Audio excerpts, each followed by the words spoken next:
mas são duas novidades que são diferentes do ponto de vista de como elas funcionam tecnológico, né? A primeira, deixa eu compartilhar rapidinho minha tela aqui sobre o do Google, que é o Protocolo de Comércio Universal, a sigla em inglês, né, UCP, Universal Commerce Protocol, que basicamente o Google criou em parceria com várias empresas, vários players do mercado de e-commerce, como o próprio Shopify, né, que é talvez um dos maiores players aí de e-commerce.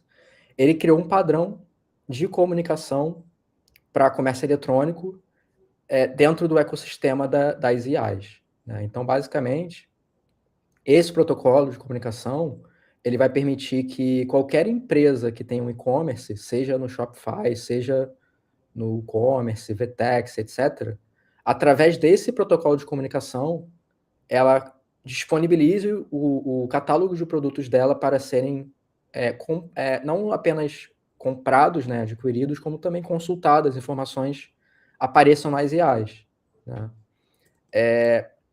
O da Microsoft, por outro lado, ele não é um protocolo, tá?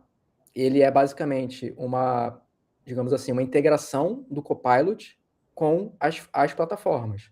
Então, é uma diferença muito grande. Tanto é que no caso do CP, como eu falei, tanto o Shopify ele se integra tanto com o Copilot quanto com o CP. Mas no caso do CP, como ele é um protocolo de comunicação, significa que todas as IAs que adotarem esse protocolo, e muito provavelmente elas vão acabar adotando, significa que se você tem uma loja na Vetex, por exemplo, o seu produto ele vai aparecer em várias IAs diferentes, incluindo o Gemini, o Modo IA, o ChatGPT, Perplexity, por aí vai, entendeu? Então, assim, eu faria uma analogia com a questão do MCP. O MCP também é um protocolo de comunicação. Então, o CP está mais próximo de um MCP do que a Microsoft estaria mais próximo, por exemplo, de você integrar a sua loja com uma IA, entendeu? E assim, é bem interessante essa iniciativa. Primeiro que é um padrão aberto, né? Como eles colocam aqui, ele é open source, então qualquer desenvolvedor pode contribuir para esse protocolo. Uma outra coisa que eu achei interessante, até no site do Shopify, que eles falam como que eles contribuíram para o desenvolvimento desse protocolo. Uma das coisas interessantes é que ele está simplificando as ações, digamos assim, de e-commerce, né? Então, basicamente, você pode pesquisar o catálogo, pode fazer o checkout, etc. Então, você não precisa. Cada e-commerce tem um formato diferente de checkout, e nesse caso especificamente vai ser um padrão universal, entendeu? Então, a experiência do usuário ela vai ser muito mais fluida, muito mais fácil, porque é um protocolo que é universal e todo mundo vai ter que se adaptar a esse protocolo. E outro ponto que eu achei interessante é que, como ele é um protocolo universal e aberto, qualquer plataforma de e-commerce pode se integrar. Hoje ele está disponível somente nos Estados Unidos, com Shopify, acho que o PayPal e tem mais algumas outras plataformas de e-commerce, né? Mas é algo novo que acabou de ser lançado. Eu tenho certeza absoluta que até o final desse ano a gente vai ter outras plataformas se integrando. Como eu falei, ele já está pronto para se integrar com outras APIs, o próprio MCP. Então, se, por exemplo, a VTEX já tiver o próprio MCP dela, ela já está meio que pronta para se integrar a esse protocolo. A única coisa que ela teria que fazer é criar realmente a integração em si, que seria através dessas vendor extensions. Então, ao longo desse ano, a gente provavelmente vai ver, né, outras plataformas anunciando essa integração, e no próprio roadmap do UCP aqui, ele fala que eles vão dar suporte para outros mercados globalmente, então inclui aqui Índia, Indonésia e América Latina. E acho que é importante ressaltar, por exemplo, a VTEX ela é uma das maiores plataformas, se não a maior, da América Latina. Ela tem uma presença muito forte na América Latina.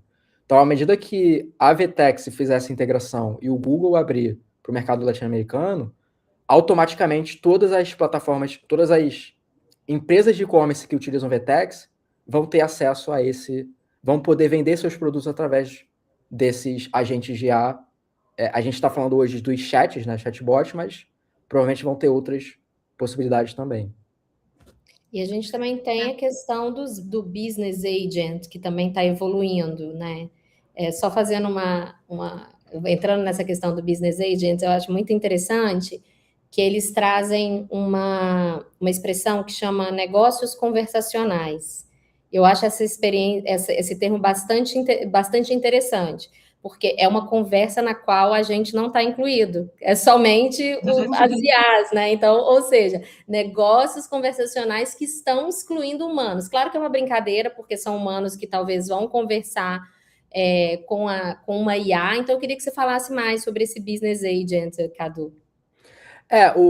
Esse modelo é altamente disruptivo, é algo que a gente não consegue nem imaginar, porque seria basicamente a analogia mais próxima seria eu conversando com você e a gente negociando uma compra ou uma venda. É basicamente o que vai acontecer, né? O próprio Google lançou no passado o Agent to Agent, que também é um protocolo de comunicação entre agentes, e ele já está meio que integrado com essa ideia do CP, né? Mas a ideia é que, de fato, no futuro, não sei exatamente daqui a quantos anos isso vai acontecer, mas a ideia é que no futuro cada empresa tem os seus próprios agentes e eles conversem entre si e eles negociem, né? Porque assim, hoje, qual que é a diferença básica? Quando eu conecto, digamos, a Niara num e-commerce, por exemplo, essa comunicação ela é programada e ela é limitada. Então eu poderia programar a Niara para consultar um produto, para fazer uma compra, etc., mas ela é muito, a gente chama de determinístico, né?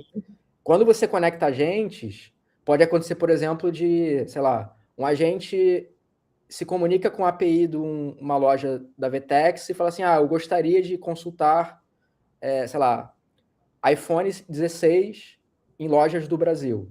Aí o agente vai devolver várias coisas. Aí o agente vai falar assim, agora eu gostaria que você me trouxesse o iPhone mais barato ou que você me trouxesse o mais próximo de onde a minha empresa está localizada. Isso é uma conversa que a gente faria. Nós, pessoas, a gente teria esse raciocínio de colocar lá o CEP, etc. Então, a gente ele vai se comunicar de uma forma natural.